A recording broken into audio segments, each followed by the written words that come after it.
Good morning. We are live on another beautiful Friday morning on the Cumberland Plateau. Very excited to have my good friend Eric Davis on the show today. But before we get going, guys, I got to say good morning to some of our sponsors. And the number one sponsor is the American Warrior Society and the American Warrior Show, America's number one or leading self-defense podcast. If you don't know, my name is Rich Brown. I'm the co-host, co-founder of the American Warrior Society, the American Warrior Show. Coffee of the Rich is brought to you by the American Warrior Society, founded by my good friend Mike Seeklander and I. And we have some amazing sponsors. Please stay tuned to the end of the show to find out more about them. But we have sponsors like Century Martial Arts, makers of the Bob XL for all your striking needs, APPHemp.com, which is Appalachian Standard, makers of the finest CBD products money can possibly buy. The Cool Fire Trainer, which of course is the best way to dry fire right now, given that the price of ammunition is absolutely insane. Mountain Man Medical, like I said, I think last coffee with Rich, Mountain Man Medical and American Warrior Society are coming up with our own branded trauma kit, and stay tuned for that, folks. If you're just jumping on, thank you to the 10 folks that are already on this morning. Please like and share before we get going. And if you're on this morning and you are a member of the American Warrior Society, please tell me where you're from and what your coin number is. Last but not least, the Precision Holsters, maker of the finest concealed carry rigs that I have ever had the pleasure of using. They also make some amazing tactical belts. Thank you so much to them for being a sponsor of the show. And if you want to find out links and where all you can get discount codes to these outstanding products, please, you can find those in the links below. PJ Tahoe is on this morning. Aaron Davis, good morning, Aaron. Mark Hamilton is on the road in Ontario, Canada. Tiny is on. Jeremiah, good morning, sir. He's coin number 2109 up in Ohio. Mark Hamilton, Kevin, please like and share. Got 20 folks joining us already. Tiny is on in Brunswick, Georgia. Wow. JD Helly, he says coin number 1966 up in Rhode Island. So I'm very pleased to have Eric Davis on the show this morning. I'm going to read Eric's bio real quick. Eric Davis is the co-founder of Evolution Security, an education company teaching firearms and combatives with a heavy emphasis on weapons-based grappling and simulation. Founded with twin brother Aaron Davis, who is on this morning. Good morning, Aaron.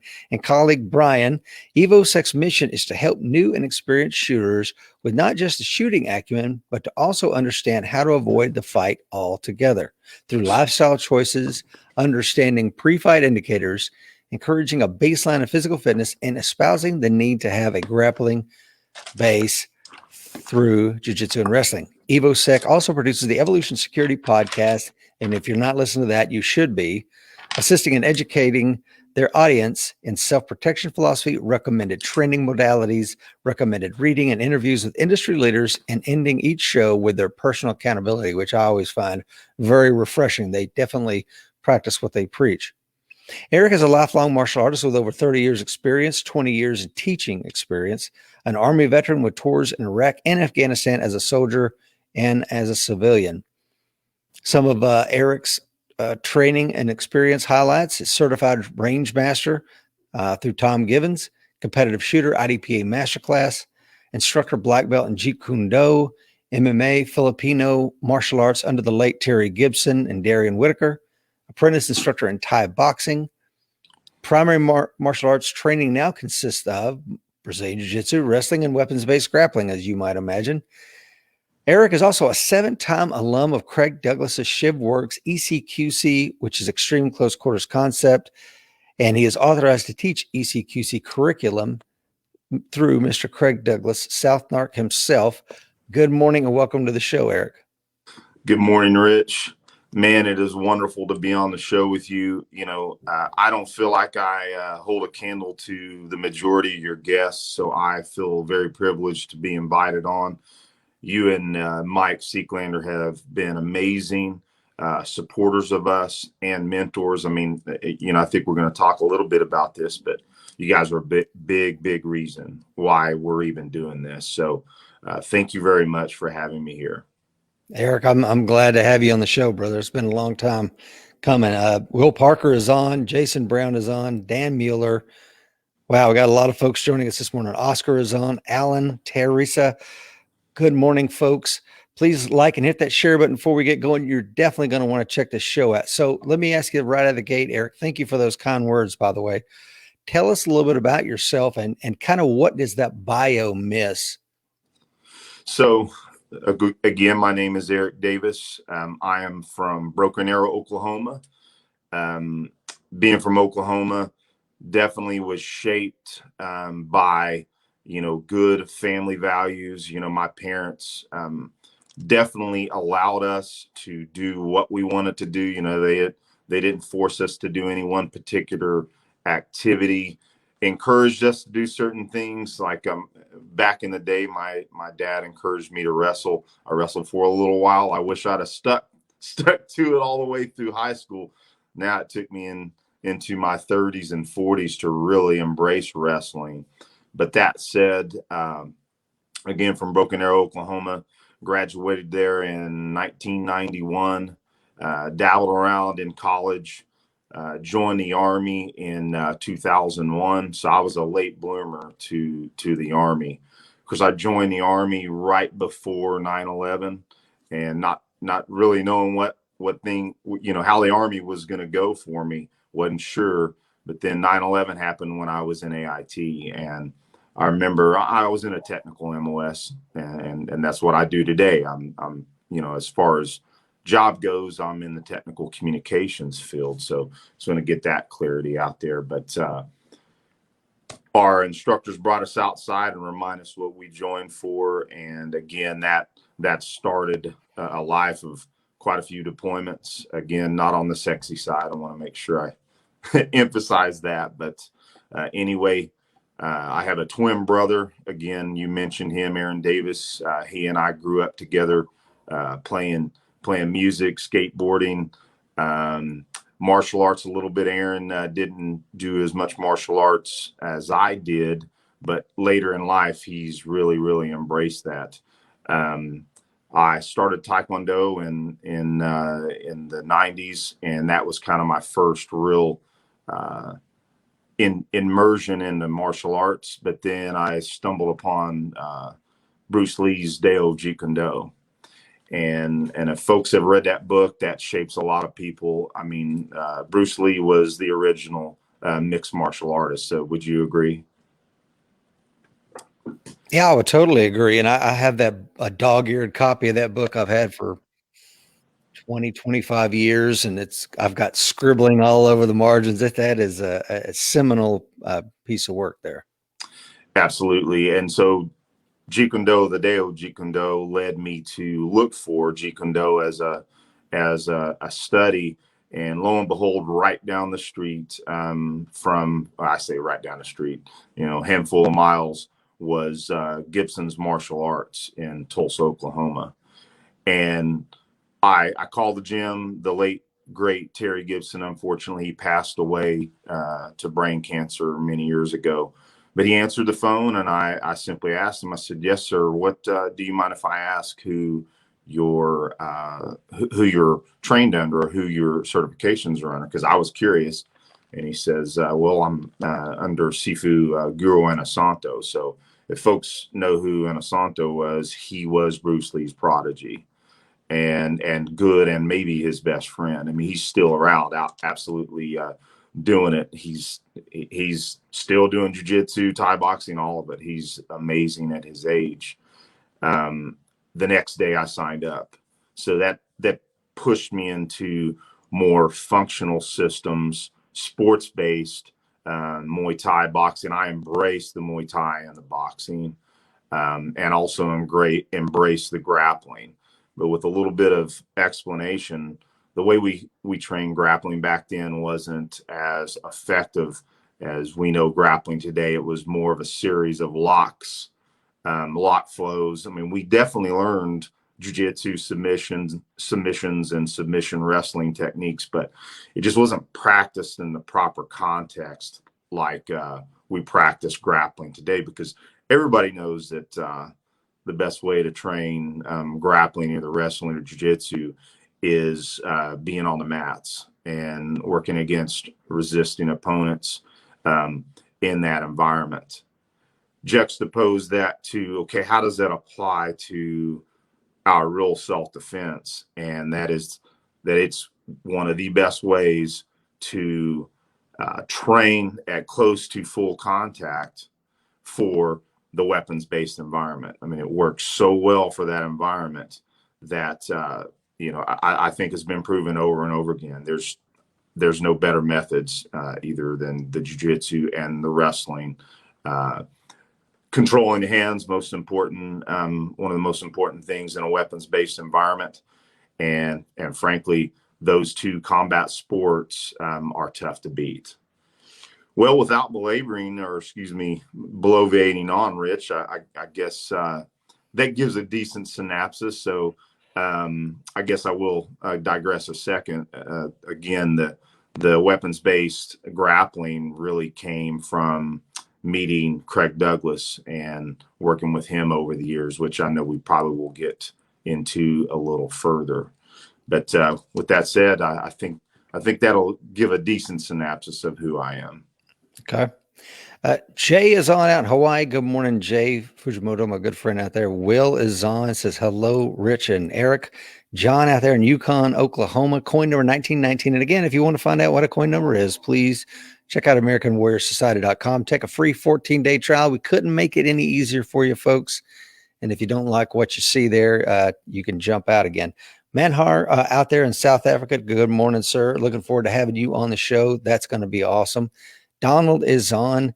Kathleen is on. She says, great to be here. Love your shows. AWS coin number 2013 out in Santa Fe, Texas. Lots of folks on. Mr. Mike Seeklander's on. Good morning, sir. I know you're out there today. Awesome. Heading to nationals. God bless you, sir. Please share, hit that share button. We've got 30 folks joining us live. I want to ask you, Eric, just kind of a interesting question I find fascinating. Why are so many really good shooters also musicians? I'm not sure. One of the things that I like to say many times and kind of draw some inspiration from is the Book of Five Rings by Miyamoto Musashi, which, if folks aren't aware of who he was a samurai back in, I should know these dates, in the 1600s.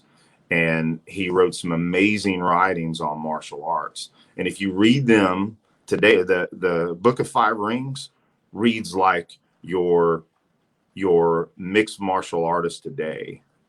Training modalities, resistance against resisting opponents is an element in all of his writings.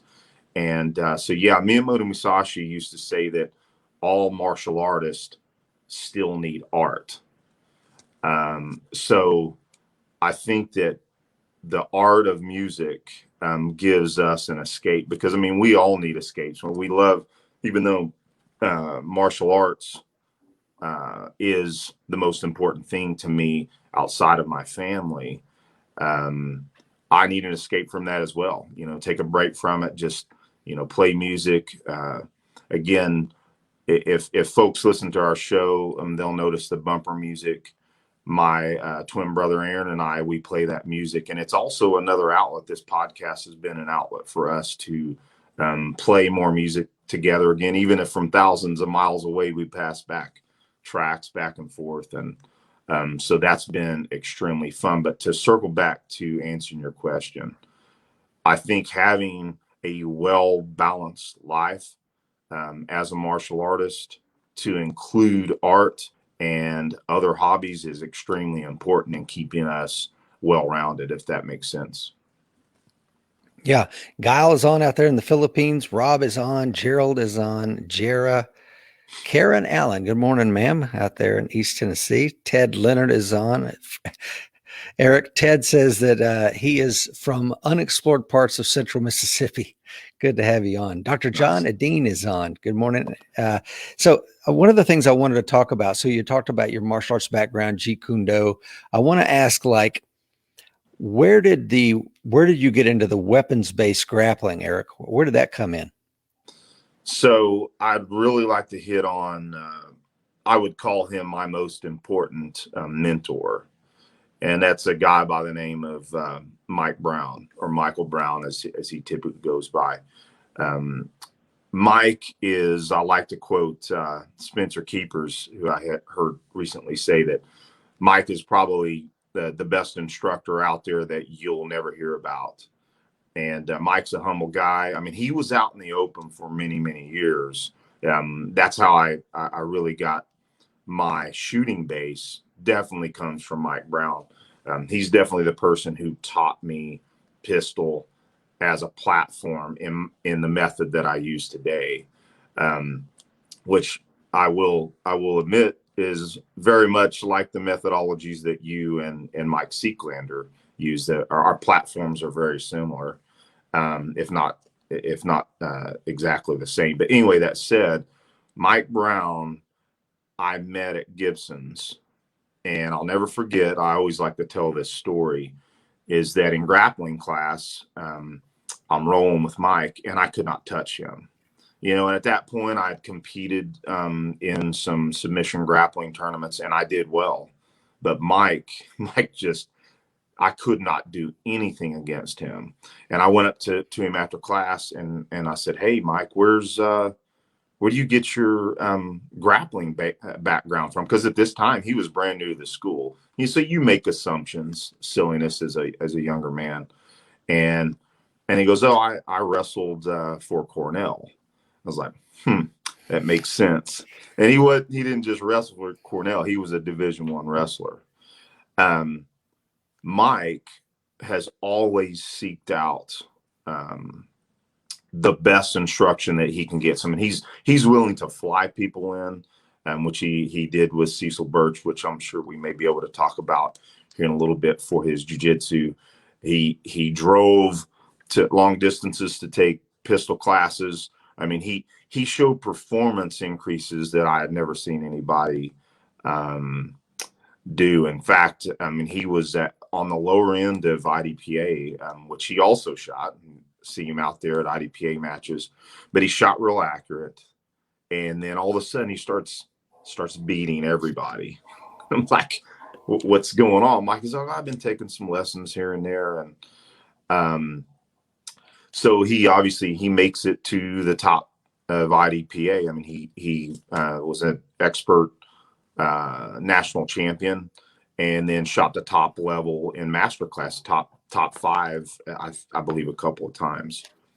So there's a reason I'm kind of telling this story. So after he makes it to, he's like, "Oh, I think I'm gonna kind of move on," and he starts getting into jiu-jitsu. So then he starts creeping up the ranks in jiu-jitsu, becomes a masters world champion at the brown belt level, and then also gets his black belt from Egan Machado. I mean, he's a top level black belt. I say all that to say this. So he's a Division I wrestler, a national level shooter in IDPA masterclass, and then makes some of the top pinnacles in the masters in jiu-jitsu. So I think, well, I need to get behind this guy and learn all I can. And I remember asking him after I'd met some goals in my pistol shooting. I said, "Hey, what do you think I need to do next?" And he said, "You have to train with Craig Douglas."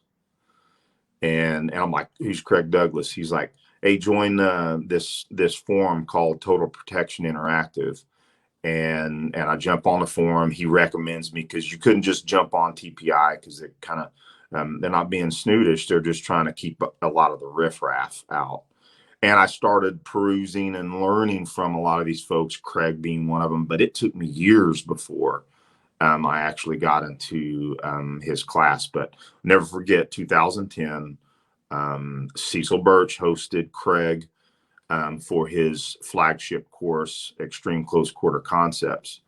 And I've never not attempted to take that class at least every year or two.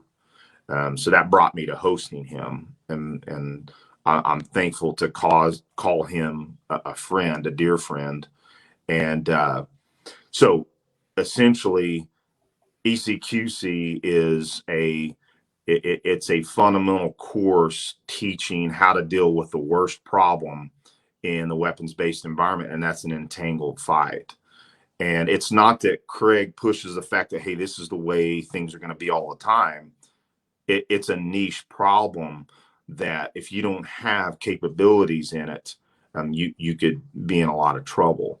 So again, emphasizing that's not the way everything will always go, but it is a high possibility. You get into an entangled gunfight or an entangled knife fight, and you do not have a requisite skill level, it could go bad really, really fast.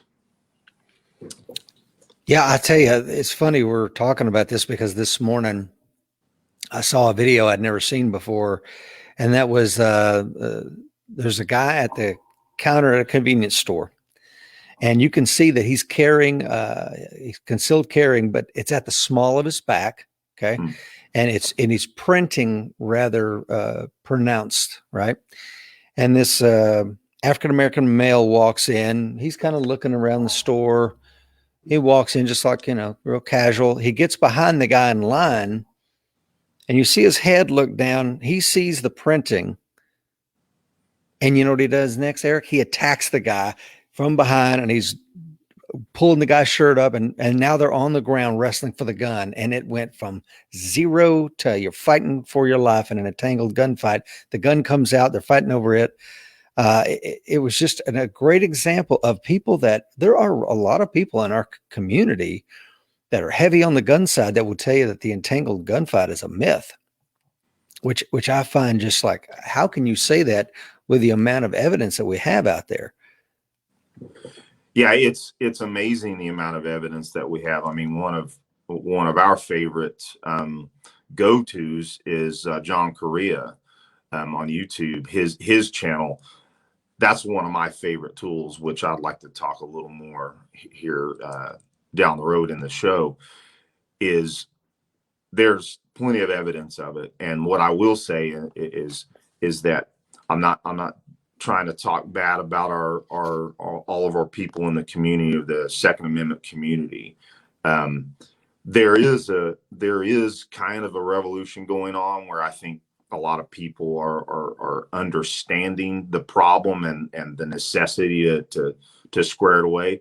But yeah, there's a lot of people that live believing in a perception or an assumption that they're going to be just fine because they have that talisman on them. They think that it just simply wards off evil, or if some fight takes place or getting beat up, they're going to pull their gun out and take care of it. Well, we know that necessarily wouldn't be a legal shoot either.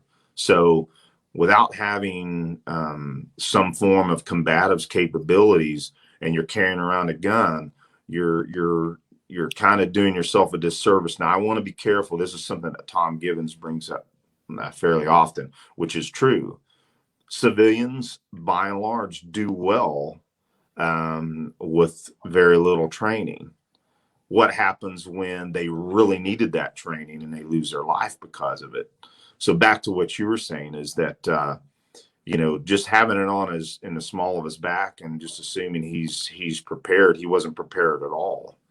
And we want to emphasize that the folks out there carrying, that they kind of just get on the surface at least and get exposed to what happens in an entangled gunfight. What it typically does is it proves to him, like, oh man, I had no clue.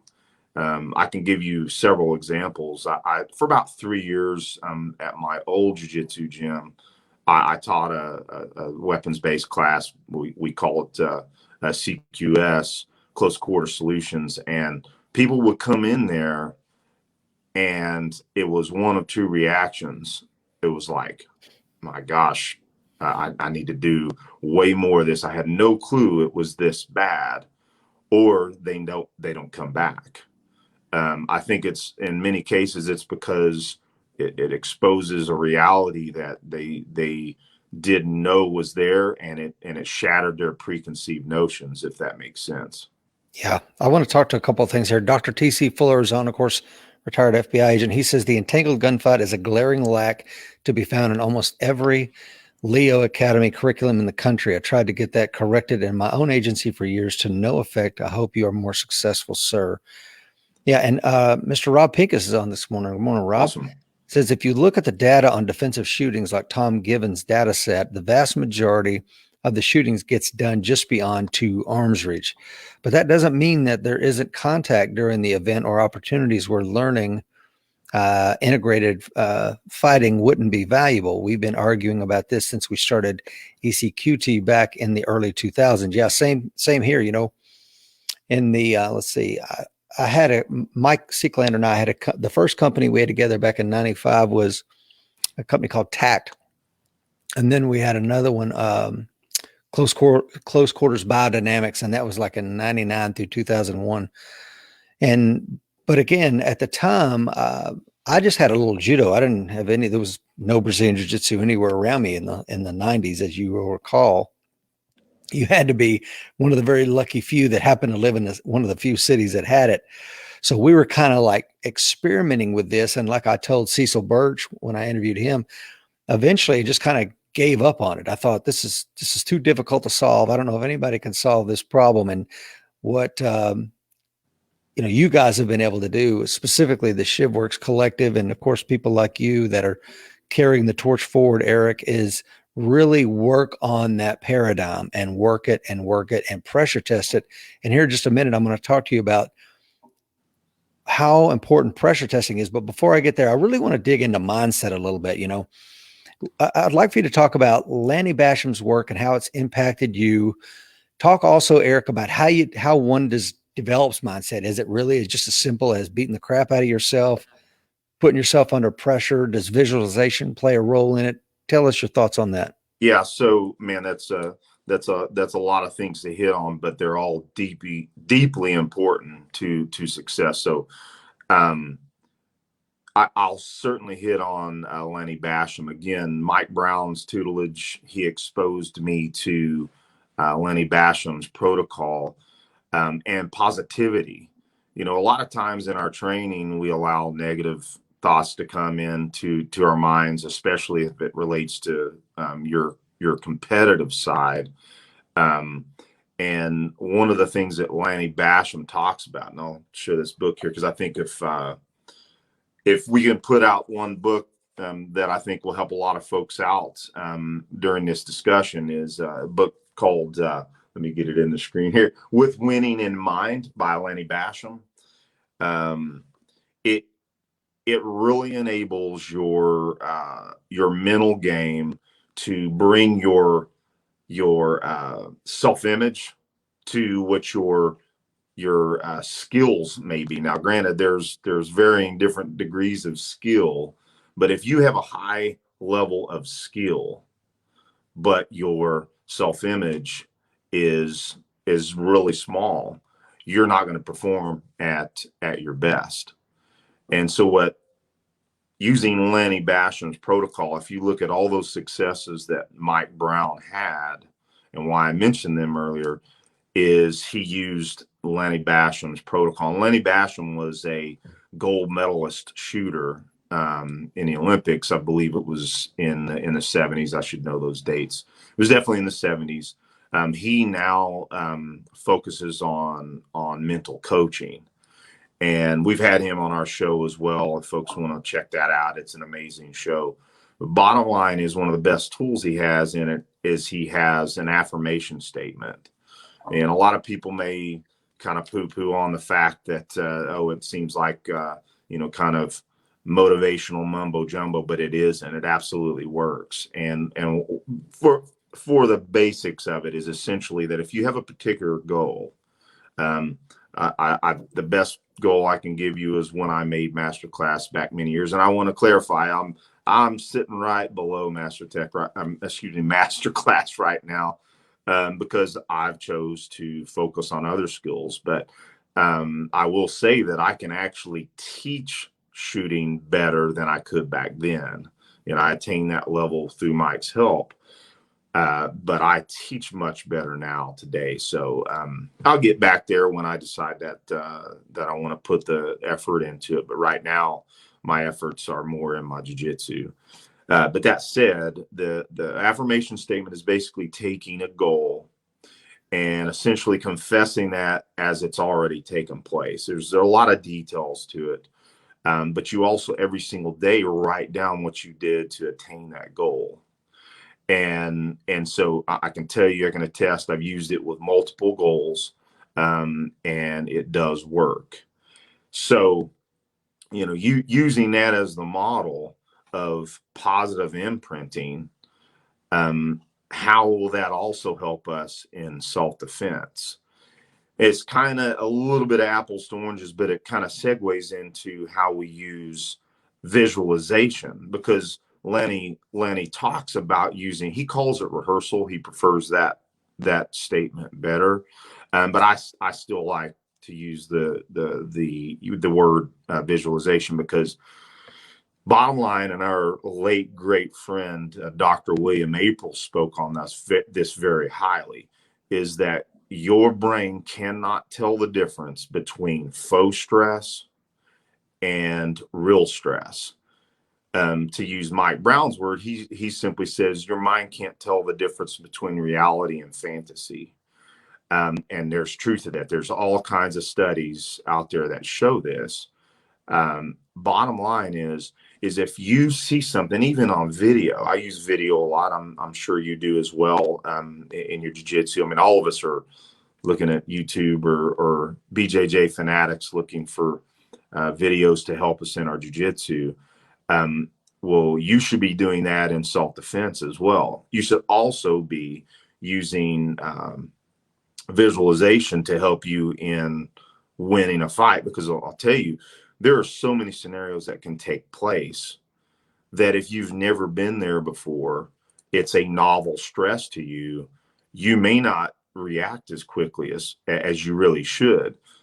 So you can simply take, like Tom Givens or William April used to say, is read your newspaper, find an article that has either a violent encounter or a defensive use story that's a success, or if it's not successful, analyze how you would do it better using either your background knowledge of capabilities and techniques, or at anything. Even if you don't have that background, if you envision yourself being successful, you've done it before. You've done a repetition, you've been there before.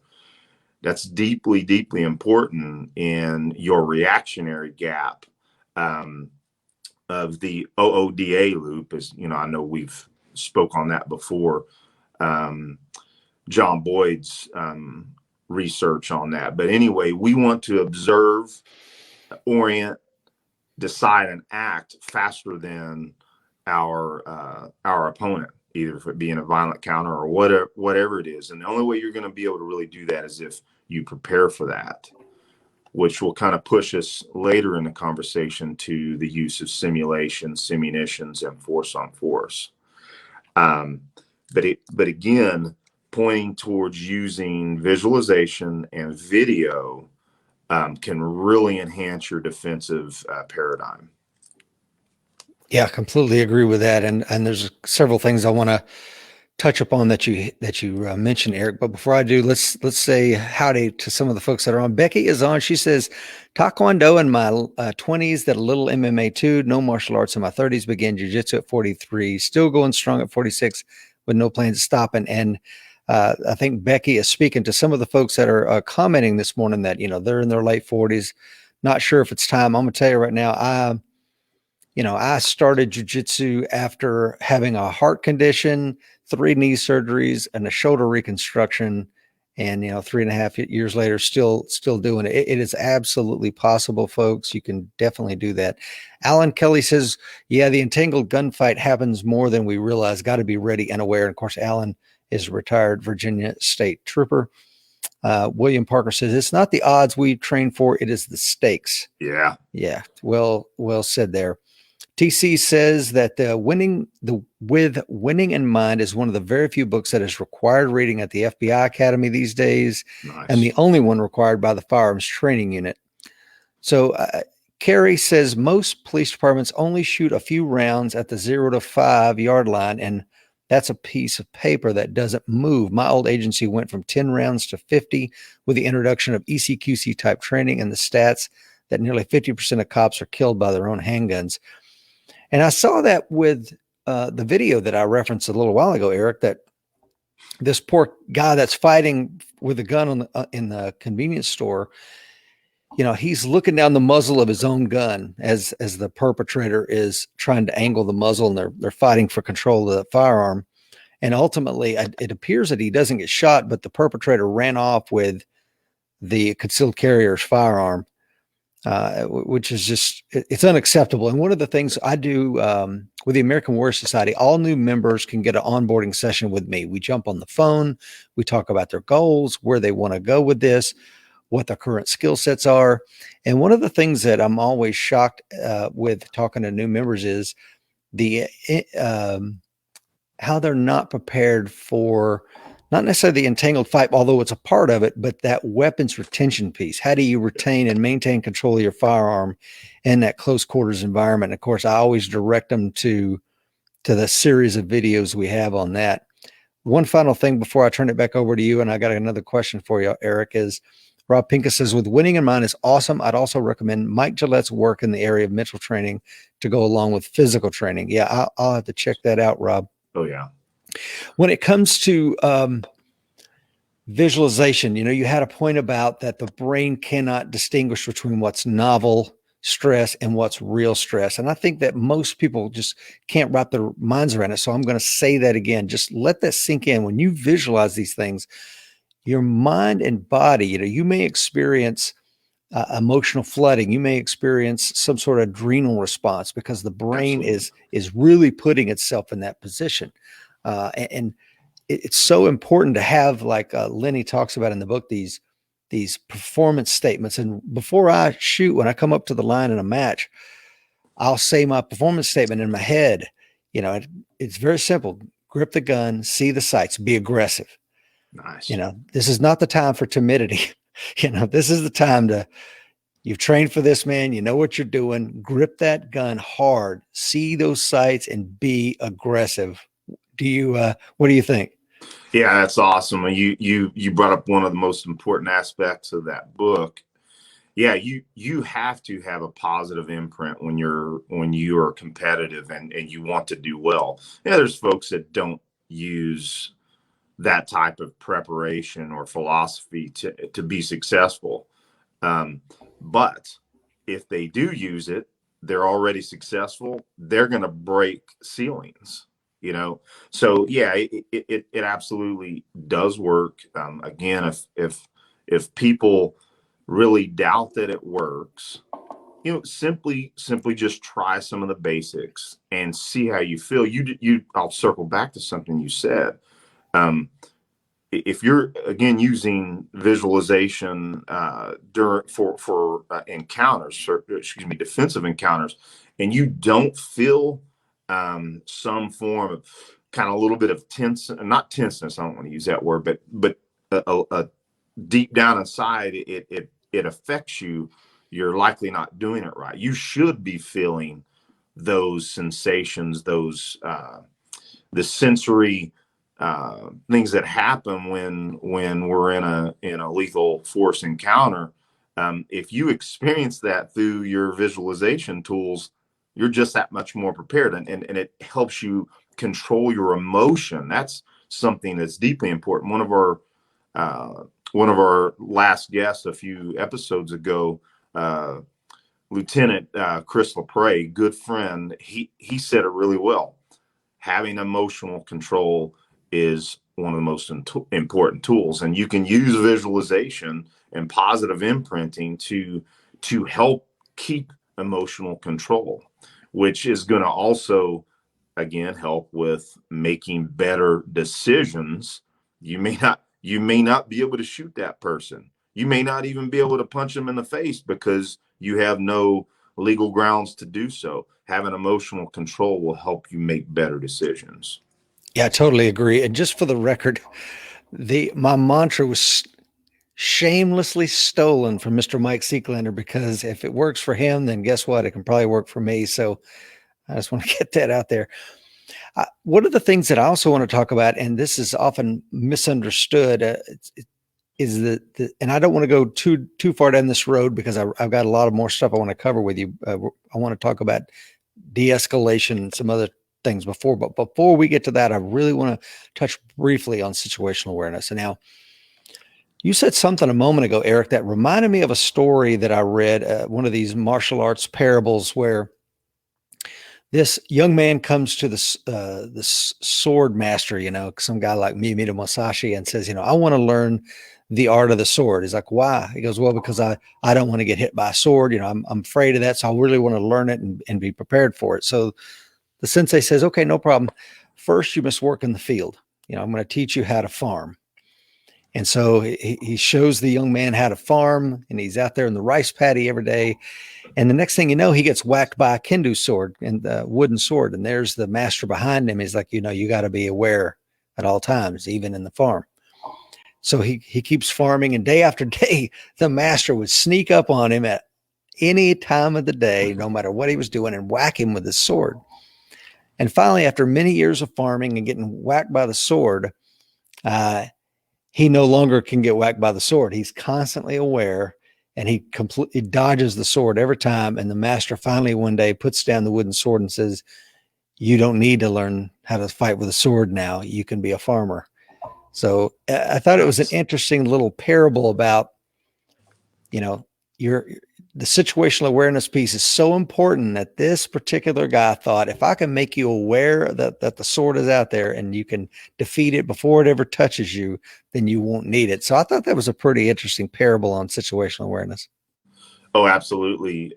Situational awareness and avoiding the fight altogether, the most important skills you can have. I'll quote Tom Givens, a very huge influence on me, especially recently.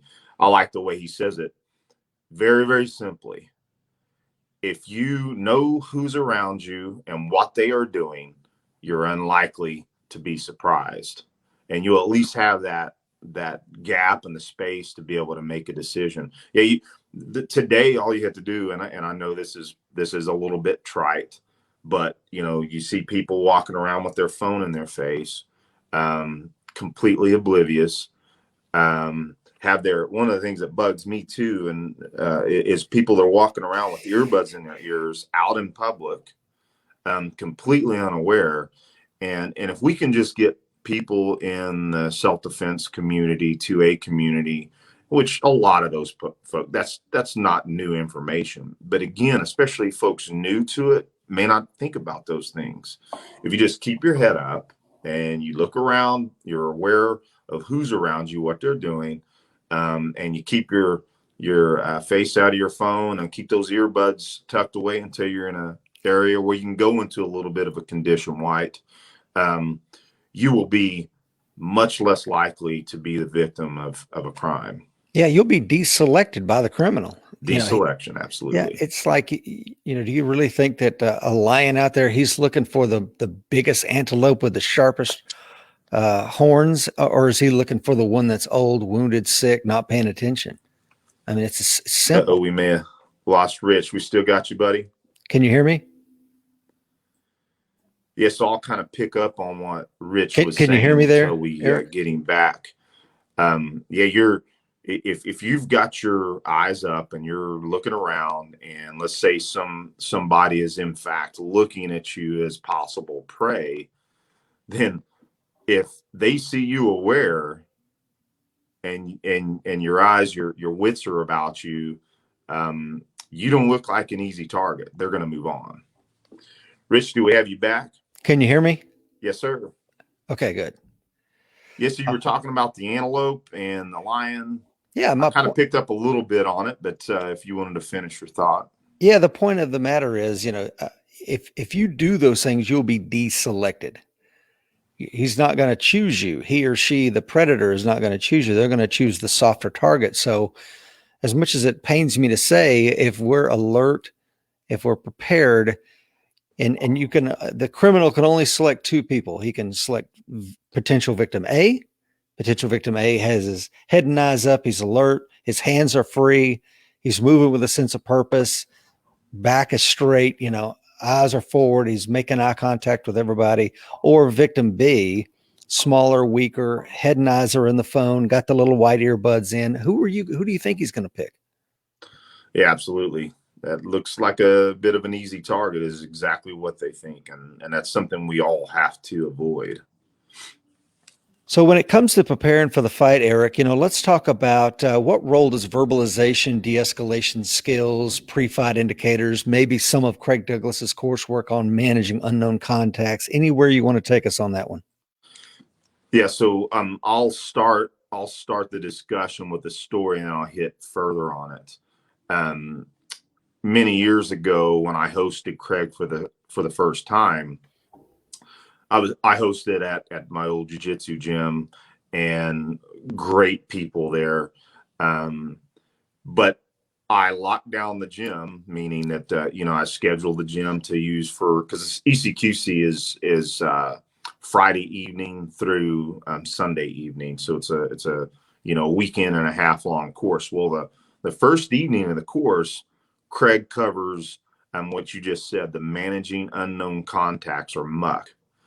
And what was going on is that during the lectures and leading up to practicing the MUC techniques, my instructor at the time is like, "Hey, Eric, is it okay if we have open mat over here on the other side? We'll be quiet." And they weren't quiet.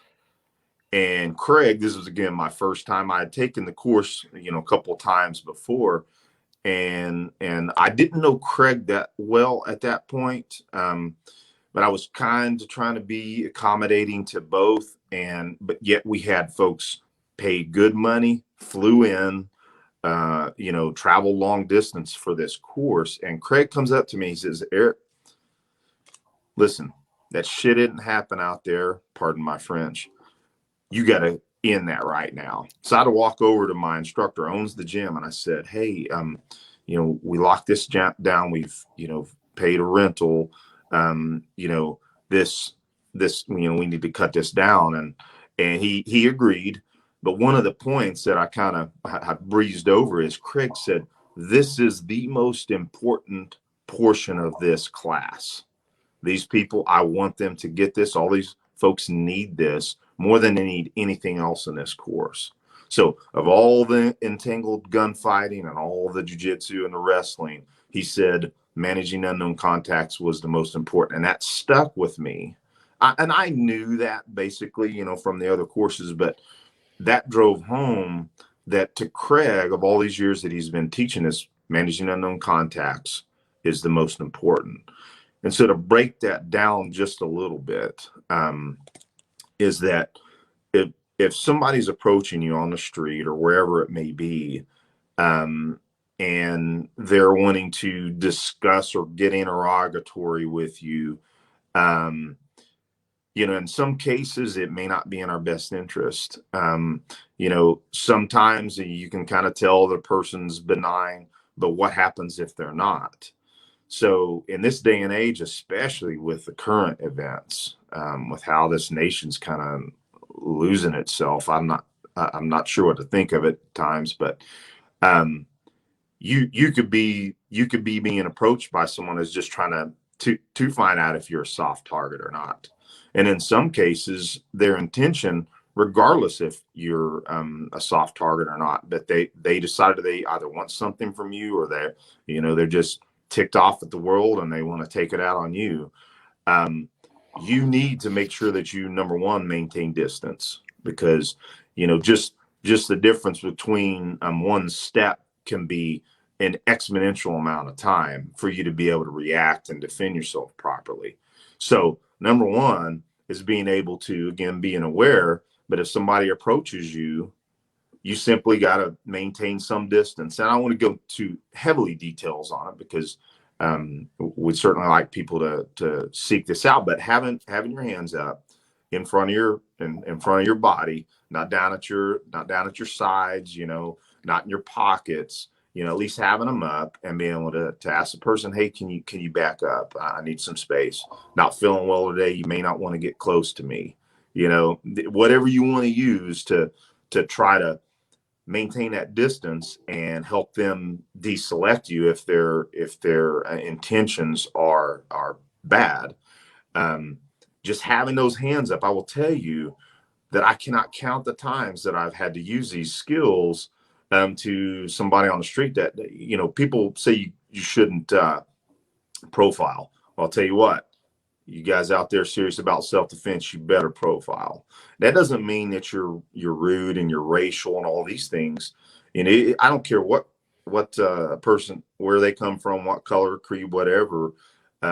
If they look like they meet the criteria for somebody that I don't want to hang out with, then I'm going to keep them at a distance. But bottom line is, just even putting my hands up and looking straight at the person, that alone has gotten people to go, yeah, and then walk off. And I've also had instances where I've been approached at a fairly quick clip, and I just said, hey, buddy, hold up right there. Can't help you. And they just simply walk off. Now, that may have been a non-issue, but what if it was? The whole part of me carrying a pistol or a knife or whatever, I don't want to have to use it. Think about the legal fight after using a tool. I don't care if you use your fist. You're going to go through some form of a legal proceeding. If I can avoid that altogether, that's what I'm going to do. So this managing unknown contacts, verbalization, verbal judo, that's another good book. I got sitting next to me, Verbal Judo, people should check out. Being able to very quickly off the cuff, be able to speak freely, speak without being nervous, is deeply important in being deselected, if that makes sense. Oh yeah, it does make sense. And, one of the things with, managing that unknown contact, like you said, hands above the belt line. Another thing is I'm not going to be fixed in space. I've always been amazed at people when they literally freeze when confronted with a threat, whether it's a dog charge. What's that? Oh, I'm sorry. Got to move. Yep. Go ahead. Yeah. Sorry. Yeah, no, it's like whether it's a dog charging at them or somebody asking for the time or like a homeless person messing with them on the street, is keep moving. And it doesn't mean that, well, I want to be situation aware, Rich. So I've got the guy in front of me, so I'm going to look over my shoulder. Oh, wow. No, you move and move your body from 3 o'clock to 9 o'clock. And there you go. Why are you doing that? Well, because I want to change my vision so that I can see different avenues of approach. Who else is here with him? Where's my avenue of escape? Is there something I can put in between me and this guy? All these things. And I like your point about, hey, pal, I'm not feeling good. You might want to stay back. You're going to get some of this on you, and do it, saying it in a non-confrontational way. I'm a smiley guy, so I might be smiling or cracking a joke or whatever, just to kind of bring this down a little bit. It's not one of these, hey, pal, stand back or you're going to get, the furies. That doesn't do anything. Yeah, which in some cases can encourage them to encroach on you further. 100%. And because people are prideful, Yeah. Excellent point. But I want to double down on what you said about movement.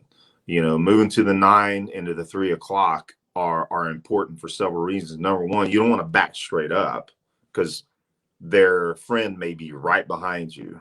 So moving at those angles, you're allowed to use your peripheral vision to pick up those possible threats or other unknown contact. And again, I want to reemphasize, all of this. This is straight from my training with Craig Douglas at ShivWorks and his ShivWorks collective folks. I want to make sure that I properly give attribution to those guys, because that's where I learned this from, and want to make sure I give a shout out to them. Yeah, I appreciate you shouting them out. That's good. Aaron Davis says, I keep seeing some Origin product placement. What is that drink you have there, sir? Oh yeah. So with all the technical difficulties this morning, I didn't get to fix my coffee, but I did have my Jocko Fuel. This is my sour apple sniper. JP Donnell's signature. Really good drink, and it's healthy. You know, those energy drinks aren't good for you out there, but this has got a lot of health benefits to it. It's a nootropic. So yeah, that's one of some of the folks that help us out a little bit on our show. Give a shout out to Origin. Yeah, that's good product placement. I like that. Hey, my twin brother. Hey, just catch this real quick. Thanks for watching, Aaron, man. It's great to have you out there supporting me with all the amazing things you do in our business. I appreciate you, brother. Love you, man. Yeah, that's awesome. One of the things that you hit upon a second ago, if you're new to this kind of stuff and you're like, Rich, I don't want to be in the fight. I've been emphasizing hard skills for a long time. I've been getting to the range. I've been getting on the mats. I've been doing this, that, but as far as I don't know which book I should read on situational awareness, I don't even know where to start. I would encourage you to go back and listen. Mike and I did two, what I thought were pretty good podcasts back to back on situational awareness. So there's about 3 hours worth of content that you can dig into, as well as hundreds of articles on our website, theamericanwarriorsociety.com, that will give you a little bit of information to dig into there. So let's talk about, we've talked about de-escalation, verbalization, pre-fight indicators. Let's talk about physical fitness and the role that it plays in preparing for the fight. What are your thoughts on that, Eric? So first, I'd like to start out with saying that, having the weapons really great, understanding how to use it really well is awesome. But the number one killer is heart disease.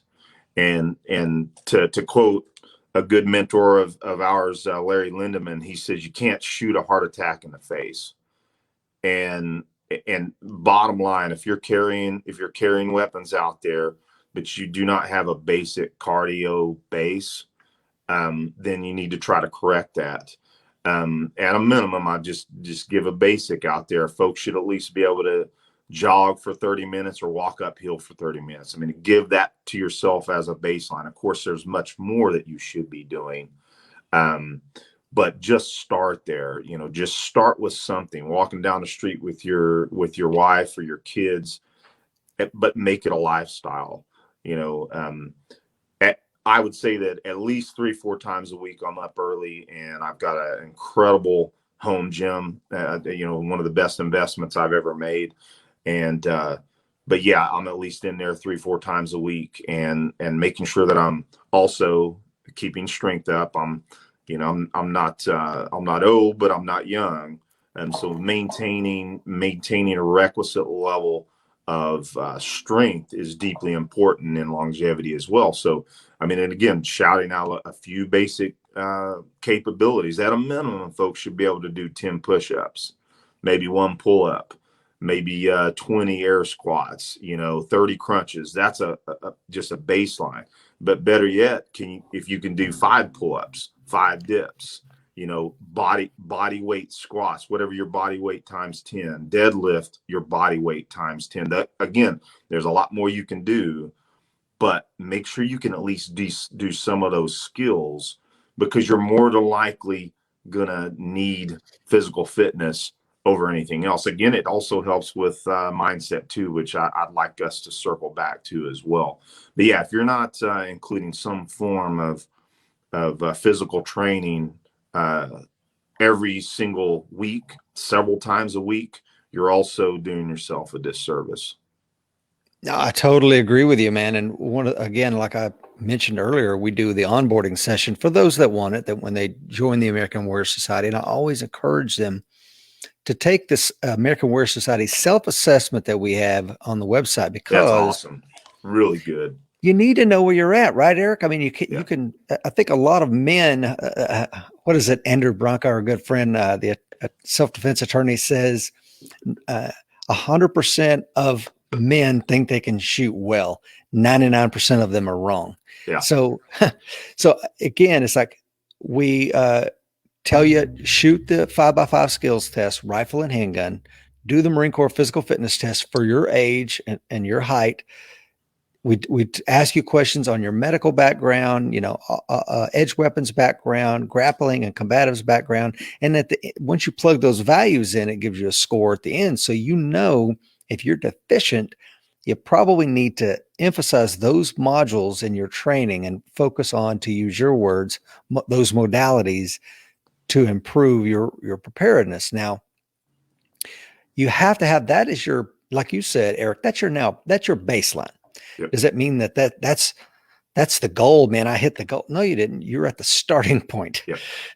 And you can only go up from there. But again, we also have to work in the context of our own age, our physical limitations. I went to train with Seeklander and his coach a year or so ago. And Mike, I let him talk me into a 30-minute roll. 30 minutes rolling with Mike Seeklander after grappling with his coach a couple of rounds. It was a bear. And at the end of it, I had put my heart back in an AFib state. And wow. So it's like, it's one of those things when your point about, you're most likely to die of a heart attack. That's absolutely true. And in my case, I developed AFib from pushing my heart too hard in my younger days. Now, according to my cardiologist, I have scars on my heart from just redlining it a lot. So we have to be respectful of our bodies. You know what I'm saying? I'm very aware now as a 50-something-year-old that I have certain limitations, but that doesn't mean that I'm going to make them just let me sit on the couch, right? Roger. Yeah, it is definitely one aspect of physical fitness is working within your own personal limitations. I'll tell you, I cannot lift as much as I used to when I was younger. I mean, I met some big goals in my weightlifting.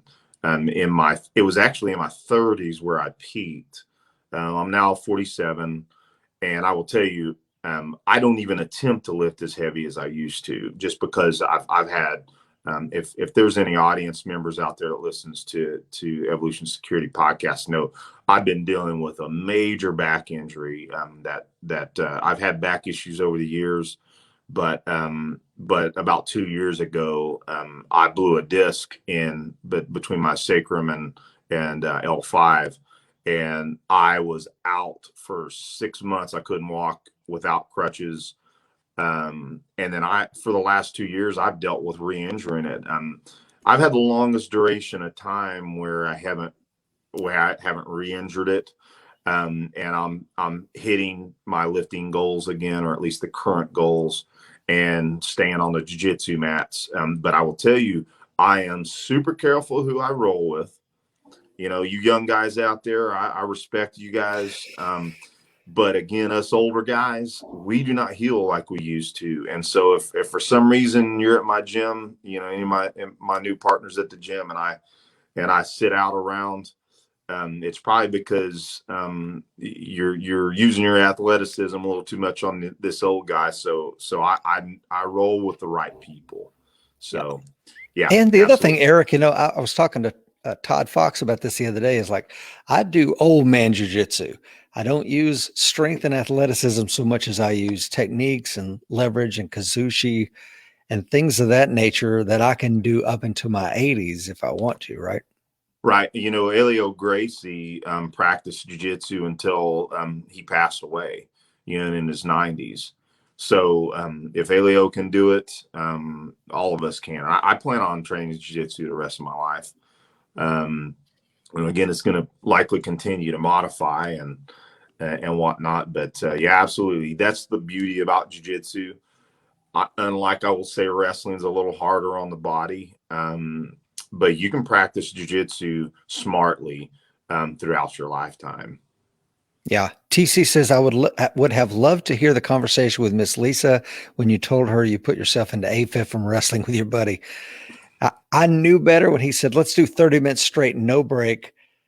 And I'm like, okay, well, but you let that like competitiveness, like, all right, I can't say no. All right, man, let's do it. But Jara says, you got to keep moving, eat right, and stay aware. And Tiny, AKA Tony, said, remind your husband that my name is pronounced Tony. So I got you, Tony, Semper Fi, brother. I want to dig into combatives Eric, what do you think a lot of people, what do they overlook when it comes to combatives, or maybe what's misunderstood about it? Well, I would think one aspect is that they have to be a black belt in jiu-jitsu, or they have to be a Div 1 wrestler to be good at combatives, or be a Golden Gloves boxing champion to be effective. That's not true. I think that if most people just gain some experience in some form of grappling, I think the grappling base is what's most important. I don't practice striking near as much as I used to, just because I think it's less important. Don't get me wrong. Some of my buddies out there that have taken ECQC with me, for some reason, my Thai boxing continues to come out in those evolutions, but striking is less important than grappling. And so, yeah, some form of a grappling base, if it's even a weekend seminar with Cecil Birch, which I'd like to, towards the end, kind of plug, hosting him soon. And or if it's just going to jiu-jitsu once a week, just showing up and doing some form of grappling is going to help you with your combatives. Now, I want to make sure that we also include the fact that, yeah, you should still be thinking about practicing this in a weapons-based environment. But to circle back to answer your question, the misconception is that it has to be hardcore. It doesn't have to be, especially if you're older and you're beat up, just doing something in the combatives realm, you'll be better off. And I do believe, we've had some guests comment about this before, that because we always talk, especially in our accountability, we're always talking about, okay, what do we do for jiu-jitsu for the week or whatnot? And they're like, well, some people can't do that. Some people can't participate. Well, we understand that you're within some limitations, but what I will say is that most people, 99% of people, can do something, right? Yeah, unless you got a feeding tube and you're in a iron lung, you can do something, man. I want to talk about, this idea of, let's talk about prioritizing weapons. And we talk about weapons, I'm talking about the kinds that you can walk around with. We don't carry a pistol because it is the perfect thing to get in a firefight with. We carry a pistol because it's small and portable and compact and concealable, probably the most important overall. And as far as our everyday carrying, what are your thoughts on the handguns and the blades and I know those kind of things, Eric? Well, you hit something that I kind of like to comment on sometimes. It's like, yeah, I carry a pistol because I can't carry a carbine around with me. Because if I had my choice, I'd be carrying a carbine. Yeah. Plain and simple. But yeah, so for everyday carry, I prefer to try to carry a mid-sized to full-size pistol. Not everybody can do that all the time. I'll be honest with you right now. I'm carrying one of my house carries because sometimes I don't want to carry the larger pistol, which my primary is a Glock 19. So I've got a Glock 43 in my waist, appendix carry.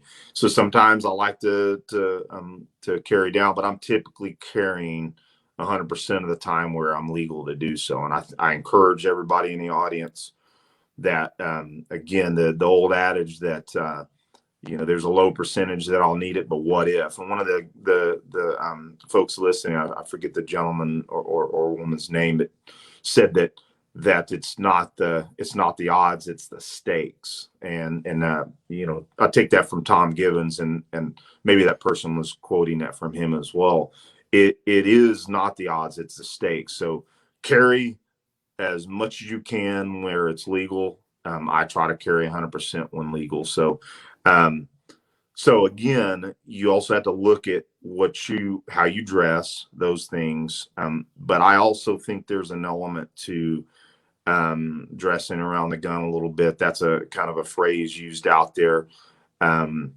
I still like to dress nice every now and then myself. So there's plenty of clothing out there that you can do that. But suffice to say, some folks need a smaller pistol, but carry what you can, but also carry as large of a pistol that you can get away with. And again, I'll mention I carry a Glock 19. That's my preferred pistol. As far as blades go, little plug to Craig. Of course, there's a big influence with Craig. I carry a clinch pick, so it's a small fixed blade, and that blade is easy to conceal, and it's in my waistline. So if I'm grappling, I'm trapped on one side, I can't get to my pistol, and it's a weapons. I'm legal to do so. I can at least get to my clinch pick, and again, being a small fixed, I prefer fixed blades for defense.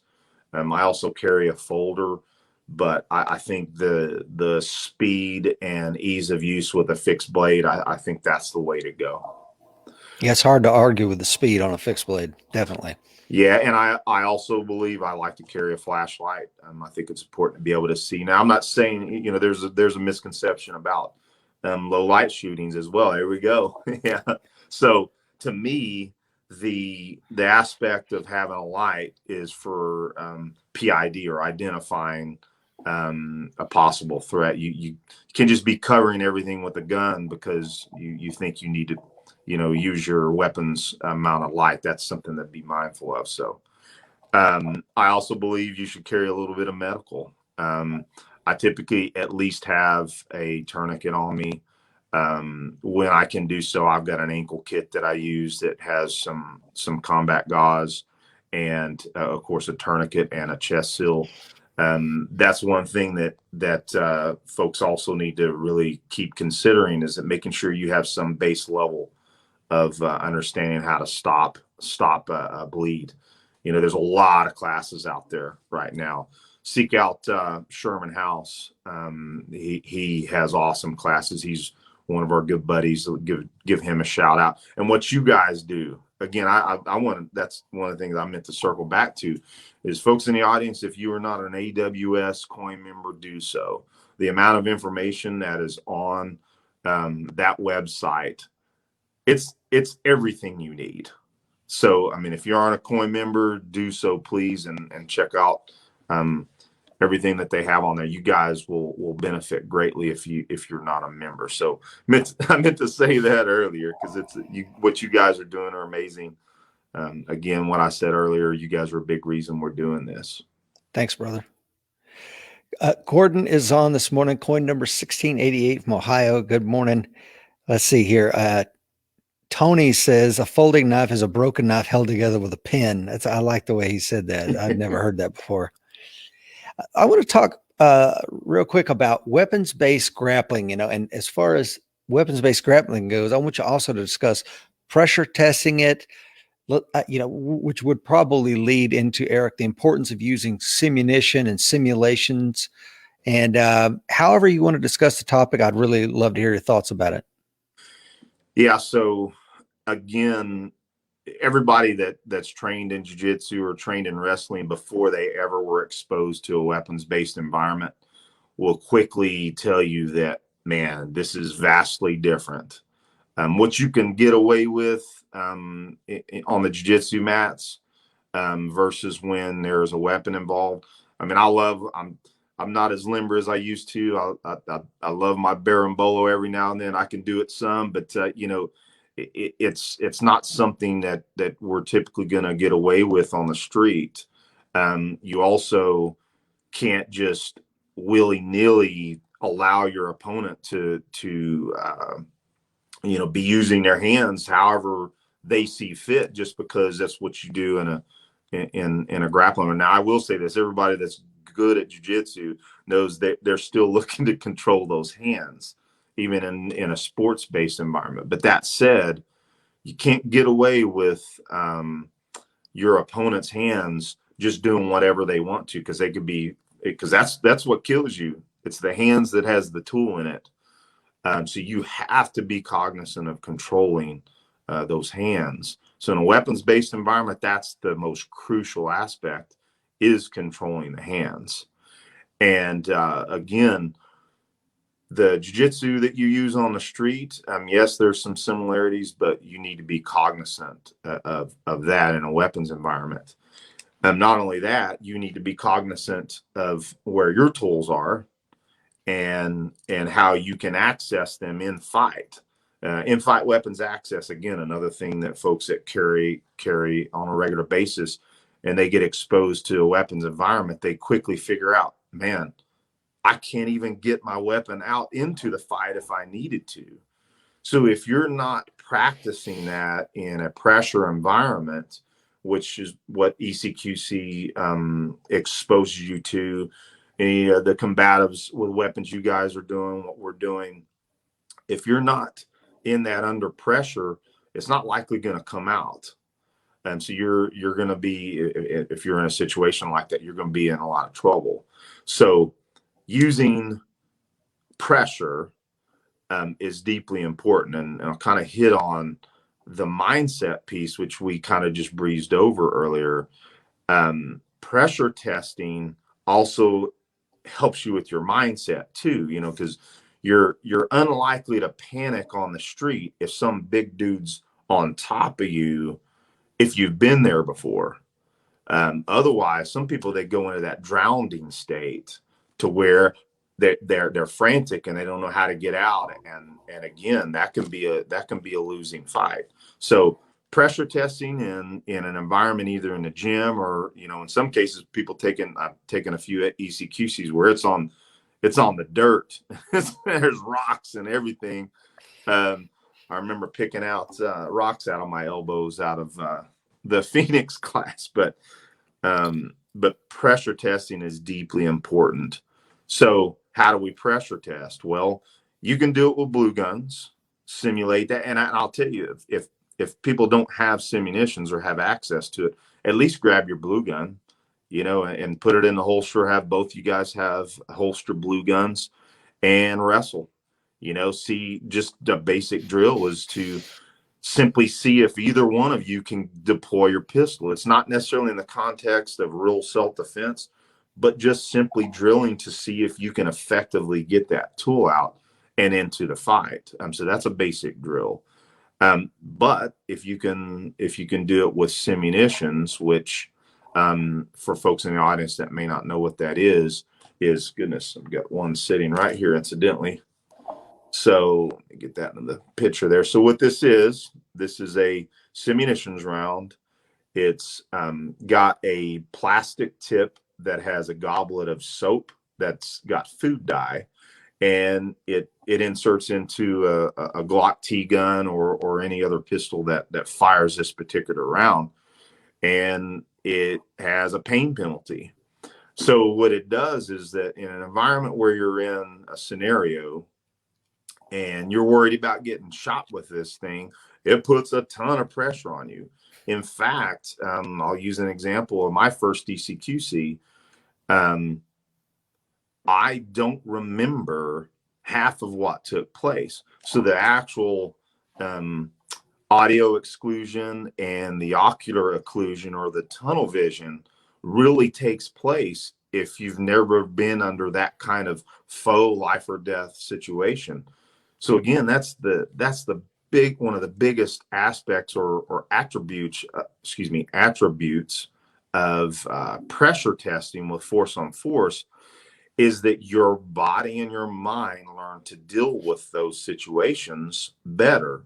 So now fast forward to, you know, my third or fourth ECQC, I stopped forgetting what happened, right? I could articulate everything that took place. If I lost or I won, there's no necessarily winning or losing all the time in those scenarios, because some of them are actual contextual drills. But I at least could remember everything that I did because I've been put under that pressure many, many times, which I think is probably the most important aspect of using pressure testing. What are your thoughts on it, Rich?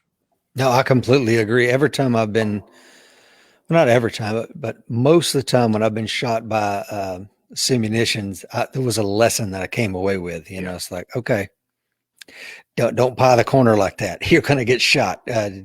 Whatever the case may be, you will remember those lessons learned in pain from the pressure testing. And, getting, I think that for those that really want to do what you said, I want to put the blue guns on and me and my buddy roll around and see what we can figure out. This is what we did when we were bouncers back in the mid 90s, man, because, this was before the UFC. Everybody came to being a floorman or a doorman with whatever skills they had acquired along the way. And it was like, yeah, but does this work? So we would meet at some trailer park somewhere where one of the other guys lived, and we would just get it on out in the grass, and like, oh, that worked. Oh, that didn't work. So I think you have to do those things. I just say do them safely.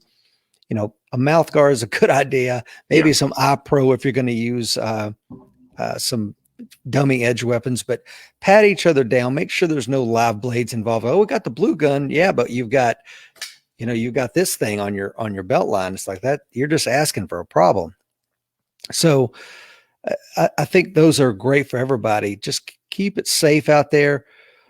Tony says, I've never been hit with a UTM round up close. It will really get your attention. Yeah. Alan says simunitions are a great training tool. I use them during classes. The results are a real eye-opener and learning experiences. Ken Melton says, good morning, Rich. Coin number 1771. Good morning, Ken. The idea of that cannot be overstated because I think to your point, I think, Eric, that when you were making a second ago is, and correct me if I'm wrong, but when you pressure test it, you get this added benefit of mindset improvement. You can't get mindset improvement without pressure testing, but I feel you can get mindset from pressure testing. Would you agree? Oh, absolutely. I'm so glad you brought up that point, because I definitely wanted to discuss that. Is to quote, I'm always quoting Craig, I'm always quoting Tom, quoting you guys. The mindset is not a verb, is what Craig says. And I think that's deeply important, because it's kind of thrown Explain around that. out there. Break that apart, because I love that quote, by the way. Yeah. So essentially, you can't mindset your way out of a problem, right? It's just having mindset doesn't help you. Just saying, oh, I got mindset. Again, it's not a verb. It's actually a state of mind more than anything else. And really, how do we develop mindset? And so I would say this: you develop it through doing hard things. It may be as simple as a heavy set of squats. That's going to develop your mind. It's going to give you resilience. You most assuredly can develop mindset under a heavy black belt or heavy whatever. It don't have to be a black belt. You can be a white belt, and it's the blue belt or purple belt that is just crushing the wind out of you, and you feel like tapping because you can't breathe. But I guarantee you that you are more resilient mindset wise after going through that. Furthermore, simulation, force on force, whatever you want to call it, that will definitely develop your mindset, that is. And without having all those tools, you're not really going to develop mindset to the degree that you think you may have. So again, I think that's the reason why we all in this particular walk, why we espouse it and why we all do it ourselves. If I'm not doing it myself, how can I espouse it? So yeah, does that answer your question? Picking that apart? Yeah, it does. I mean, I think that word gets thrown around so much, it loses so much of the context behind it. As you were saying that, Eric, I'm thinking I beat myself up for stuff that I screwed up years ago, but I at least put myself in the position, just the one that has, for whatever reason, I don't know what you said, but it's like a splinter in my mind this morning. This was a time that I went to a school, and our mission was we'd been up for days, hadn't had any sleep, and the mission was tactical recovery of a pilot from this village. And it was a large combat town, just like a small city. And there was just a handful of us, I don't know, 4, 6 guys, I can't remember, but we're trying to find this 200-pound red dummy who's pretending to be the pilot, and he's hiding somewhere in this village. And we know that the enemy is coming in to get him. And, anyway, long story short, it was just training. But I remember having to leave that village without the pilot. And even though it was a 200-pound red dummy, but just crushed with that. And I was like, what did I do wrong? How did I not prepare? Where did I fail? And this was like, I was 23 years old, man. But my point is like, if you do have winning in mind, to use Lanny Basham's phrase, you don't accept failure well. You will constantly like, how did I get choked? How did I let my partner take my back so easily twice in one roll? What am I doing wrong? Let me look at that video. Let me replay that. Let me watch a video. Let me take a private with Cecil Birch. One of the things I watched his seminar recently on the half guard. And I immediately, when I got done watching the half guard, I went, he's doing some things that I hadn't really considered. I called my coach and said, hey man, I need a private with you. He's like, sure, Rich, what do you want to work on? I want to work on half guard, and I want to train some of the things that Cecil Birch talked about. So it's something that, and if you're sitting on your couch watching Days of Our Lives and assuming you have mindset, you don't know it until you get off your rear end and you start putting yourself in those positions where mindset will have to be brought out, right? Roger that. I couldn't have said it any better, Rich. That was a great way to put it. I mean, getting off the couch and experience it, that's the only way that you're going to develop it. And again, we're not saying you have to be hardcore about it all the time. But I will tell you that I had every single ECQC that I've been to, there has been people that were there with zero experience and never been in a fight in their life, and to use Craig's term, it's also likely the hardest thing they've ever done in their life. But they get through the class and they're a different person. They're absolutely a different person at the end. And I'll use my brother as an example. And anybody that's heard us talk about it, we talk about it often. And sometimes some folks may get tired of hearing repeated statements or repeated stories, but we repeat them for a reason, because they hold value. And my brother, he had never really been that serious about martial arts. He took Thai boxing from me for several years. But again, it just wasn't a lifestyle to him. But he had this renaissance in himself. He got into firearms again and decided, hey, I want to close the loop on some of this combative stuff. And I've been edging him to take ECQC. And he's like, I don't know if I want to do that. And, it took him a while. I mean, I might have been razzing him for maybe 2 years to do it. And then he showed up, flew out to my house in Washington State at the time, and made it through the first, day or so. It was the evening and then the morning shooting portion. And then we get to where we're going to start some evolutions or the actual scenarios. And Aaron was so scared. I'll never forget, because I'm looking for him, because Craig always seems to pick me first and the baddest dude in the room. So I've already had my evolution, right? And I'm looking for my brother, and he's nowhere to be seen. And I'm looking for him. Finally, he walks around a corner and he comes up, and I could see the fear in his eyes.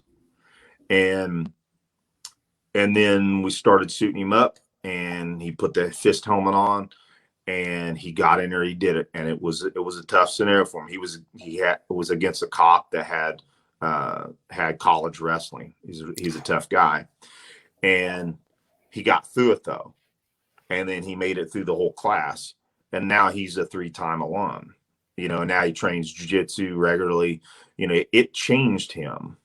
And it's these types of classes, either if it be through AWS, if it be through Craig Douglas or any of the ShivWorks collective, you'll be a changed person, I promise, and for the better. Yeah, and Aaron said, imagine that Rich carrying a blade designed by Michael Janich. Yeah, sweet folder. when we were talking about blades. I pulled it up, but that's right, Aaron. Having attended Martial Blade Camp out in Colorado for many years under Michael Janich, I would tell you that if you look at the blade design, and this is something we can talk about, the way in which that this is employed is completely different than the way you would employ a clinch pick, because the blade on the clinch pick is facing toward you. And so I say that because a lot of people, whatever you decide to train with, and I'm not advocating one over another. I don't know how Craig teaches to fight with that clinch pick. I've never attended that training. Don't have a clue. But I learned the Janich system, and I'm a believer in that, and I know how to employ it. If you follow Craig Douglas and you use the clinch pick, that's phenomenal. I don't think one is better than the other. I think they're contextually appropriate to what they're doing and the way in which they're used. But I'm making this distinction, Aaron, because Eric, I'm sorry, y'all just look alike. I'm sorry. No, go figure, twins. Yeah, but my point is, the whatever you decide to train in, really kind of stick to that, because a lot of guys will come on. We do a Zoom session on Thursday nights with our members that want to participate, and one guy's like, yeah, I just got done training with this guy and training with that guy and training with this guy and training with that guy, and he's asking Mike, and Mike's like, I'm going to refer you to what I taught you 7 years ago, man. This is what I teach, this is what I believe in. And the guy's like, I guess I need to just practice more and stop dabbling in all this other stuff. And what are your thoughts on that, man? Should you kind of stick with one thing, whether it's what you learned from Mike Brown, and just really go with that, or do you need to jump around and learn other things? My thought is I think it is beneficial to think of things in a reductionist mindset. And again, there I go quoting Craig, give him attribution every chance. Reductionist curriculum, I think, is really important. So I do believe that sticking to a particular system for most people is valuable. I think the only reason that we will want to jump around is that we're just a training junkie, and we have experience and have a baseline that works already. And I think that's when exploring is okay, because you're going to pick up, to use Bruce Lee's mindset, is pick up what's useful and discard what is not. Yeah. That's when I think jumping around is okay. But before that, until you have a base, you need to stick with a reductionist curriculum. I completely 100% agree with that. I think once you have that base, then absolutely go out and explore. Try the Weaver stance. If you've done isosceles your whole life, great, do that. If you've been to Martial Blade Camp and you've been following Mike Janich for years, look into what the clinch pick has to offer and how you can use that. I mean, I agree with that 100%. If you've been doing jiu-jitsu for a while, find out what the standing game in judo is all about, I mean, and speaking of that, let's make that segue, Eric. Let's talk about jiu-jitsu. One of the things that I'm reading over some of your comments for the pre-show, you were talking about how jiu-jitsu is becoming more common in our 2A community, and of course, I would agree with you. I think that's awesome. And tell me about your thoughts in the integration of jiu-jitsu to the Second Amendment community. Yeah, I think that seeing this happen, and again, I hope it's not the echo chamber, but I don't believe it is. I think there's enough. Spreading of information with all kinds of different folks in the industry, that I'm seeing that trend. That if I'm seeing that most folks serious about the Second Amendment seem to be going to jiu-jitsu now, or they're seeking out training in jiu-jitsu. Just recently we had Cecil Birch on our show, and we asked him the same question. And again, he's the expert in that field, at least amongst the folks that are our mentors, who also includes the integration of weapons. And he said he's absolutely seeing it too. I mean, he travels around the United States, so he's seeing a lot of it as well. So I think it is the proliferation of information that's so available today. That is, we have a lot of negatives to the internet, but one of the positives is the proliferation of information. And I think the fact that anywhere you can look on YouTube, there's likely some form of grappling with weapons or some form of discussion in the firearms community about jiu-jitsu, or hey, I just got back from jiu-jitsu class and putting the gun belt on and getting some training in. It just is so commonplace now that it seems to be setting into the community. And I think we're all going to benefit from it. So I just think people are realizing that it's a hole that's in their preparation for self-protection that they're closing. Yeah, I totally agree with you, and I'm very happy to see that, because it means that they're going to become more well-rounded, and they're going to be that, as to use a term, that force multiplier in our community, and that's amazing. Well, and Rich, if I could double down on something as well, I honestly think that it's, you guys are at fault too. You know what I mean? You guys are driving that home. And that's also, to plug our show as well. That's why we talk about jiu-jitsu every show. We are trying to make sure, this is one of our missions, is to help those that are serious about self-protection realize that, as much as I love my pistols and my carbines, they're honestly way low on the list of priorities for in most cases. What's higher on that list, as we talked about, is being able to be aware, your verbalization, de-escalation skills, physical fitness, so on and so forth, combatives. So what our mission really is, and I know it's synonymous with what you guys do, is we're wanting to make it a part of everyone's lexicon that you need to be doing jiu-jitsu. Just plain out. That's what one of our missions is. Yeah, and one of the things that you said earlier, Eric, and by the way, Evolutionary Security Podcast, if I haven't said it, I think I've said it already, please check out the show. They got amazing guests. And again, one of the things that you guys are, like you said, you're kind of a broken record, and you feel like I'm saying the same things all again and again. Yeah, purposely. And I love that there's a joke here in the Southern Baptist community, and it goes like this. I'm going to share it with you because it's exactly what you're saying. So the deacons get together. They want to hire a new preacher. So they go out there into the community, and they advertise for a new preacher, and they finally get this young, dynamic, charismatic preacher. They bring him in, and the first Sunday that he preaches, I mean, there's not a dry eye in the congregation. They're weeping, and after it's over with, the deacons are patting themselves on the back, says, man, we really got us a good preacher. What an amazing story he had for us today. Next Sunday comes around, that same young dynamic preacher gives the exact same story and parables word for word. The deacons are kind of looking at each other. The third Sunday in a row, Eric, young dynamic, competent, capable preacher comes out and says the same exact sermon word for word. So the head deacon comes up to him after the sermon and says, hey, we got a problem there, preacher. You realize you've said the same sermon, the same 3 weeks in a row? And the young preacher looks him in the eye and says, yeah, and I'm going to keep saying it until you guys start doing it. Nice. Oh, and yeah. I'm like, that's exactly the way it should be. And it's like, oh, okay. I can't just sit here on my rear end and listen to the story. I've really got to get out and take action.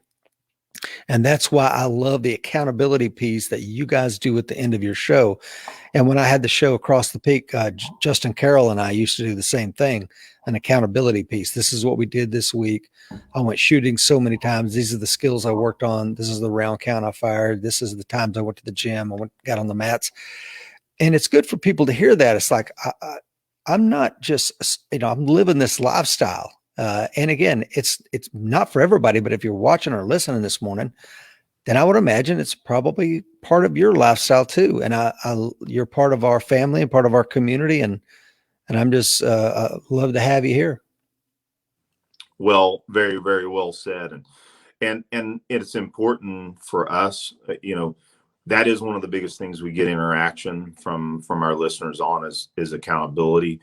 And again, it's not because we like talking about ourselves. It is honestly because we want to make sure that it, again, becomes a part of our listeners' mindset as well. So, so we do repeat ourselves a lot. We try to change it up. But yeah, it's still going to have some of the similar themes to make sure that anybody that's listened for the first time or the second time or whatever, that they're hearing it. And they can always turn it off at that point. We hope that they don't. But again, they always have that. They have that choice, especially if they're avid listeners of our show and they're walking the walk as well. And there's something you said that I really want to hit on. I think most of us that are in this walk, a lot of us are fans of Jocko. Jocko Willink, the Jocko podcast. You guys have had him on your show. We've had JP Donnell, who is one of his right hand men, and one of the last pages of his book, Discipline Equals Freedom, it's simply titled "Do." And just paraphrasing, is that he says, don't just take notes, don't just study them, don't just listen to this podcast, don't get motivated, quote unquote, don't get fired up. If you do not do, then none of it has meaning. So simply do. So again, that kind of sums up why we continue to repeat ourselves. I mean, and that's another mic drop moment right there. I think that's a good place to kind of start closing it down, because that's exactly right. Once this is over with today, turn the phone off, write it down. Look, write it down in your schedule. Like, this is what I'm going to do. I'm going to make it a lifestyle. I'm going to come up with a plan. I'm going to prioritize, and then I'm going to aggressively and ruthlessly execute this plan. And it's important to know the context within which, why are you going to do this? What is the motivation for you to want to get out there and get crushed on the mats until you learn that skill? Understand the why. And if it's, I want to be a more prepared husband and father. I want to be, maybe I'm a young nurse and I want to be, when I leave the hospital at night, I want to be ready in case I'm attacked, or whatever that reason is. Write that down too, because at some point you're going to look at the bumps and bruises and the hurt knees and the hurt back and go, why am I doing this to myself? You need to know why. Would you agree with that? Absolutely. And I just left the screen for one split second, because you said something that I keyed in on, and that's my notebook and journal, right? If folks in the audience, you should have one of these. And Rich mentioned something that was important. If you don't write it down, it's not typically important to you. I think writing your goals down, even if it just be something as simple as a check mark box and go to jiu-jitsu, dry fire, I write those goals down still today. That's awesome. Yeah. So I think I encourage the audience members that may not be, they're just open to that checklist right there. It's one of the things that will help you in the path for sure, is having a journal and even writing something that happened good that day too. Positivity. And this is actually where I put all my performance points for when I've got a particular affirmation statement too. So that's important. But we've hit a lot of subjects, Rich. Yeah, definitely been awesome. A lot of fun. Yeah, a lot of fun, Eric. Tell folks where they can find you guys. Of course, I've got links to everything that Eric's about to tell you is all in today's show note links. So if you want to just tell us where we can find you, and if they want to follow you and what you and Aaron are doing, where can they go? Yeah, no problem. And also giving a shout out to Brian Schilt. Brian, too, yeah, if he's out there listening. So yeah, you can go to evosec.org. That's evosec.org. We're also on Instagram and Facebook at EvoSec USA. So yeah, please come out there and check us out. But if you check us out, make sure if you're not on AWS, please go out there and do that. So yeah, also our Evolution Security podcast is on all the main platforms. whatever you listen to, just go ahead and do a quick search for Evolution Security Podcast. You'll see an icon that's got a triangle, two dudes wrestling. That'll quickly identify us. But yeah, please go out there and subscribe and share the podcast if you don't mind. And again, the rule is share AWS as well if you haven't done so. I would like to plug one event that we got coming up in Tulsa, Oklahoma. We're hosting Cecil Birch of Immediate Action Combatives. We're hosting him for his jiu-jitsu and his pugilism class. And please go to his website at iacombatives.com and just look at his seminar schedule, and you'll see the 16th through the 18th of July. You'll see the information on how to sign up for that class. So you want to learn, if you're new to jiu-jitsu or you've never done jiu-jitsu, show up at that seminar. Or if that doesn't work for you, find another one. Cecil is one of the best sources for jiu-jitsu in this environment, and it's not daunting. He makes it easy coming up, but you're going to leave with some incredible skills, and you'll get to meet us if you're a listener to their show. And hopefully, if Mike Seeklander's still listening, hoping to see you out there, Mike.